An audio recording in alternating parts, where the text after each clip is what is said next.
మనం ఆ దృశ్యాలు చూసాం కదా, చాలా భయానకంగా బీభత్సంగా కనిపిస్తున్నాయి. నిన్నటి నుంచి ఇవే దృశ్యాలు. అక్కడేమో దాడులు చేయడానికి వెళుతున్న వాళ్ళనేమో పోలీసులు వదిలేస్తారు, ఇక్కడ పరామర్శకు వెళుతున్నటువంటి వారినేమో పోలీసులు అదుపులోకి తీసుకుని పోలీస్ స్టేషన్కి తరలిస్తారు. ఎంత బాగుంది! ఇది మంచి ప్రభుత్వం అన్నది ఊరికే కాదు, వాళ్ళు ప్రచారం చేసుకోవడం కూడా కరెక్ట్గానే ఉంది. మీరు బాగా ఆలోచించండి, విచక్షణతో ఆలోచించండి. రాష్ట్ర ప్రజలు 2000 మందిని అంబటి రాంబాబు గారి ఇంటిపైకి వదిలేసి పోలీసులు ప్రేక్షక పాత్ర వహిస్తారు. ఈరోజు జోగి రమేష్ గారి ఇంటిపైన దాడి జరుగుతుంటే పోలీసులు ప్రేక్షక పాత్ర వహిస్తారు. వాళ్ళను పరామర్శించడానికి, బాధితుల్ని పరామర్శించడానికి ఎవరన్నా వెళుతుంటే వాళ్ళని అదుపులోకి తీసుకుంటారు. చాలా చక్కగా పోలీస్ డిపార్ట్మెంట్ కూడా చాలా చక్కగా తమ బాధ్యతలు నిర్వర్తిస్తోంది. హ్యాట్స్ ఆఫ్ చెప్పాల్సినటువంటి సందర్భంగా కనిపిస్తోంది. ఎస్, మనకు మౌనిక ఉన్నారు, మౌనిక గారితో మాట్లాడుతున్నాం. మౌనిక గారు, ఆ క్షణంలో ఏమనిపించింది? ఒక్కసారిగా 2000 మంది ఇంటిపైన దాడి చేసినటువంటి ఆ ఒక్క క్షణం ఏమనిపించింది? అసలు పిల్లలు ఉన్నారు, మహిళలేమున్నారు ఇంట్లో.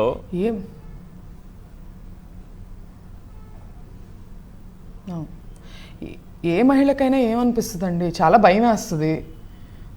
ఇప్పుడు లోపల ఎవరు జెంట్స్ లేరు, ఎవరు కూడా మగవారు లేరు లోపల. వాళ్ళు లోపలికి వచ్చేస్తే మమ్మల్ని కాపాడడానికి అక్కడ ఎవరు లేరు. ఫోన్స్ కూడా చేస్తుంటే ఎవరు ఎత్తే పరిస్థితి లేదు బయట.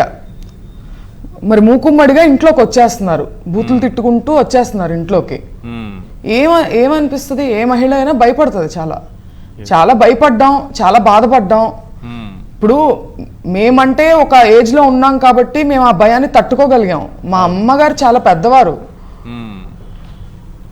ఆవిడ పిల్లల మీదకి, ఆవిడ మనవాళ్ళ మీదకి, మనవరాళ్ళ మీదకి ఇలా వచ్చేస్తున్నారు అనేది రాకపోయినా ఇంకా పూర్తి స్థాయిలో జస్ట్ ఆ పగలగొట్టుకుని వస్తున్నారన్న దానికే ఏదైనా జరగచ్చు. భావోద్వేగాలకి లోనయ్యి ఆవిడకి ఏదైనా జరగచ్చు. అప్పుడు ఎవరు రెస్పాన్సిబుల్ అండి? ఇది లా అండ్ ఆర్డర్ని సరిగ్గా కంట్రోల్ చేయలేక ఫెయిల్ అయినటువంటి హోమ్ మినిస్టర్ గారు రెస్పాన్సిబిలిటీ తీసుకుంటారా? ఇప్పుడు అంబటి రాంబాబు గారి మీద మేము ఇలా దాడి చేస్తాం, అలా దాడి చేస్తామని చెప్పి చట్టానికి విరుద్ధంగా కూడా వాళ్ళు చేస్తూ దాన్ని సమర్థించుకుంటున్నారు.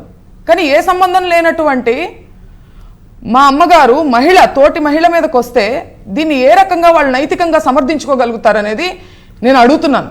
2 మహిళలు ఇందులో, హోమ్ మినిస్టర్ గారు, ఎమ్మెల్యే గల్లా మాధవ్ గారు. మీ తోటి మహిళే కదా ఆ గ్రంథాలయం చైర్మన్ వందన అనే పర్సన్. ఆవిడ ఆ రకంగా అబ్యూస్ చేస్తూ, ఆవిడ ఆ రకంగా రెచ్చగొడుతూ అలాంటి మాటలు మాట్లాడడం, దాన్ని సమర్థిస్తారా మీరు? సూటిగా ఆన్సర్ చెప్పండి దీనికి. దాన్ని సమర్థిస్తారా?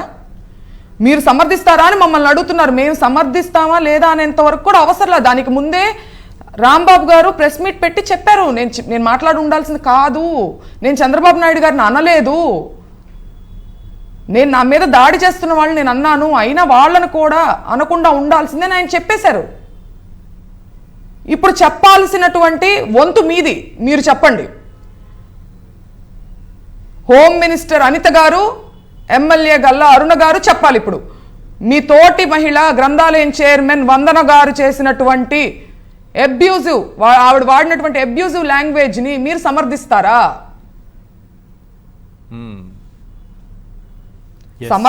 సమర్థించారు కాబట్టే కదా దాడి చేశారు ఇంటి మీదకి వచ్చి. ఎన్ని గంటల పాటు ఈ బీభత్సకాండ, ఇంటిపైన దాడి అనేది ఎన్ని గంటలకు మొదలై ఎన్ని గంటల పాటు కొనసాగింది మేడం?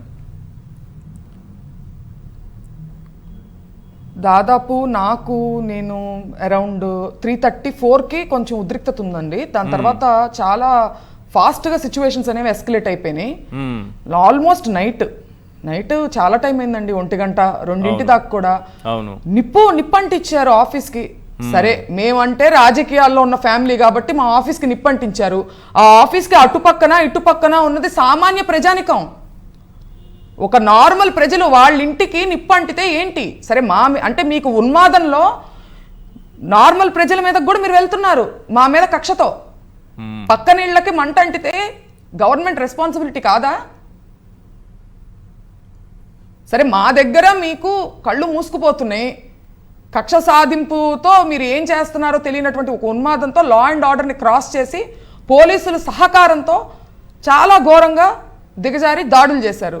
సరే, అదంటే రాజకీయంగా ఉన్నటువంటి ఫ్యామిలీ. పక్కనింట్లో కూడా ఆడవాళ్ళు ఉంటారుగా, మరి మా ఇంటికి అంటించిన నిప్పు, మా ఆఫీస్కి అంటించిన నిప్పు పక్కన ఇంటికి అంటితే ఏమీ తెలియనటువంటి ఇన్నోసెంట్ పీపుల్ వాళ్ళ మీదకి వచ్చినట్టే కదండి అది. దీనికి సమాధానం ఏంటి? దీనికి ఎవరు సమాధానం చెప్పాలి? ఎవరు రెస్పాన్సిబిలిటీ తీసుకోవాలి?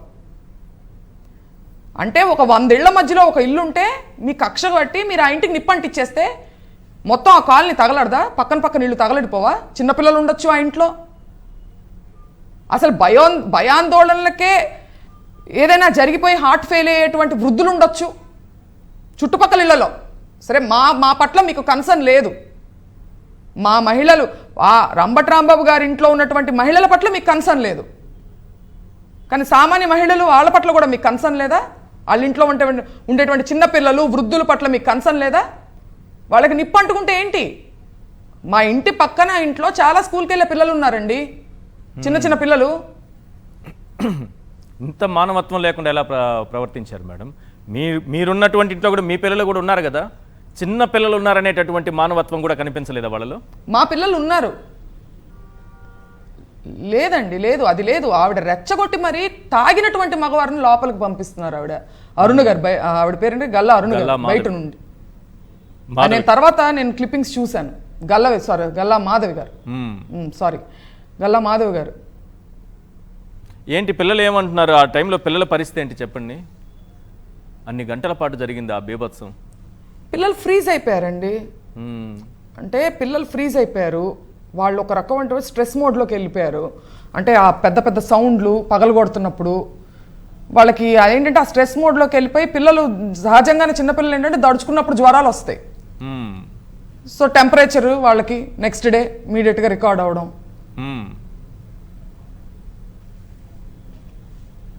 ఒక ఎమోషనల్గా చాలా, టెంపరేచర్ అంటే చాలా భయపడినట్టు పిల్లలు.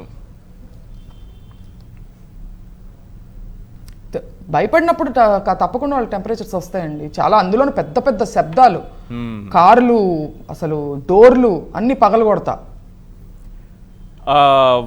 పారిపోయేదానికి కూడా ఏ రకంగా. ప్లీజ్ మేడం చెప్పండి. ప్లీజ్ అడగండి, చెప్పండి. వందనాదేవి గారు మాట్లాడినటువంటి మాటలకు కేసు లేదు, ఇంటిపైన దాడి చేస్తే కేసు లేదు, హత్యాయత్నం జరిగితే కేసు లేదు, ఆ విధంగా బీభత్సకాండ జరిగితే కేసు లేదు. కానీ అంబటి రాంబాబు గారిని మాత్రం అరెస్ట్ చేసి తీసుకెళ్ళిపోయారు. ఎట్లా కనిపిస్తోంది ఈ పోలీసుల వ్యవహారం, ప్రభుత్వ వ్యవహారం? చాలా ఘోరంగా ఉందండి. చాలా అన్యాయంగా, చాలా పార్షియల్గా వర్క్ చేస్తున్నట్టు అనిపిస్తుంది గవర్నమెంట్. అంటే నేను వీలైనంత వరకు, మేము ఎంత పాలిటిక్స్లో మా నాన్నగారు ఉన్నప్పటికీ చాలా న్యూట్రల్ కోణం నుంచి అర్థం చేసుకోవడానికి ట్రై చేస్తాం మహిళల్లాగా.